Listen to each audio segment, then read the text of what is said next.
Welcome to 77GK. நண்பர்களே, இந்த video பதிவில் வந்து பிசி மாடல் டெஸ்ட் 1ல் வீடியோ பதிவு வந்து 2 தான் வந்து பார்க்க போகிறோம். Question number 6. சிந்து சமவெளி மக்கள் அறிந்திடாத உலோகம் எது?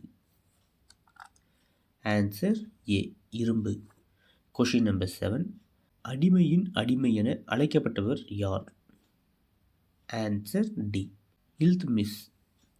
Question number 8. தலைக்கோட்டை போர் எந்த ஆண்டு நடைபெற்றது? Answer C, 1565. Question number 9. இரண்டாவது புத்த சமய மாநாடு நடைபெற்ற இடம் எது? Answer B, Vaishali. Question number 10. டச்சுக்காரர்கள் இந்தியாவிற்கு வருகை புரிந்த ஆண்டு என்ன? Answer B, 1602. நெக்ஸ்ட்டு உங்களுக்கான கேள்வி. இதுக்கு வந்து ஆன்சர் வந்து கமெண்ட் பாக்ஸில் வந்து கமெண்ட் பண்ணுங்கள். நம்ம வந்து பிசிக்காக வந்து ஒரு டெஸ்ட் பேட்ச் வந்து கனெக்ட் பண்ணுறோம். ஃபுல் டீடைல்ஸ் வந்து நம்ம டெலிகிராம் சேனல் வந்து கொடுத்துருக்கோம். நீங்கள் வந்து பேமெண்ட் பண்ணிவிட்டு அந்த பேமெண்ட்டோட ஸ்க்ரீன்ஷாட்டு, நேமு, டிஸ்ட்ரிக்கு, பிசி டெஸ்ட் பேட்ச் சொல்லிட்டு கமெண்ட் பண்ணிங்கன்னா உங்களை அந்த பிசி டெஸ்ட் பேட்ச் குரூப்பில் வந்து ஆட் பண்ணி விட்ருவோம்.